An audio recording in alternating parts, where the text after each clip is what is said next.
It's always been the woman's job. They must clean up after the slop. The Awakening and Jane Eyre. Both Edna and Jane just don't care. During 1847, though never put into question, women were governesses, expected to fix dresses. In this year, Jane Eyre appears. She's no different than her peers, oppressed by all the men all round, always trying to stand her ground. Brocklehurst says she's a liar, tells him against her desire. She then fights for innocence, which will lead to her diligence.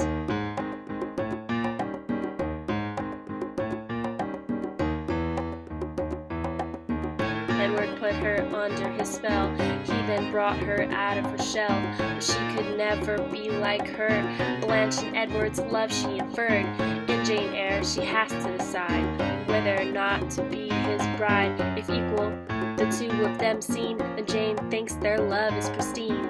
Bertha shows what men can do, lock women up out of the blue, claiming that they are just insane. Edward just hid it all from Jane. Bronte makes Jane wait till the end instead of settling with the men. Equality is what she's about.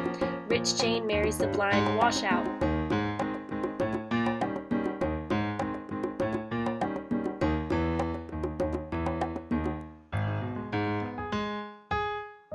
She's like a bird trapped in a cage. Edna's life written down on a page. Her love for her husband is very small. All he drinks is alcohol. Edna's heart is full of love, not for her husband but for LeBron. Edna disconnected from her kids, which at the time, I can't believe she did.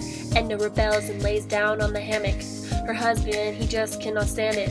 All women and her are property. He's frustrated by how she thinks not like he. She loved Robert nothing less. She gave her husband no respect. For Robert, she is very fond, but just like that, he is gone. Then she found her love arrow Ben. He was always such a passionate man. They engaged in treacherous love because her husband just wasn't enough. Without even waiting for an answer or listening to her husband's opinion on the matter, she started her preparations without any explanation to move into a house around the block. Like a bird, she must follow her flock. Gets a pack, yeah, she know what's up. Chopin's feminism really erupts. She has her mind full of secrets but to never tell, because no one would understand except the ocean swell. Except the ocean swell. Then she killed herself. This was the only way she could be free from all the abuse of women as property. All this talk of him setting her free. Why couldn't they just let her be? Even though Edna took an oath, if he were to say, "Here, Robert, take her and be happy, she is yours," I should laugh at you both. Chopin and Bronte definitely agree that women should be treated equally.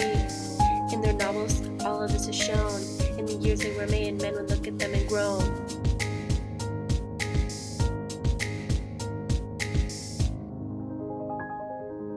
Women are supposed to be very calm generally, but women feel just as men feel. Just as men feel.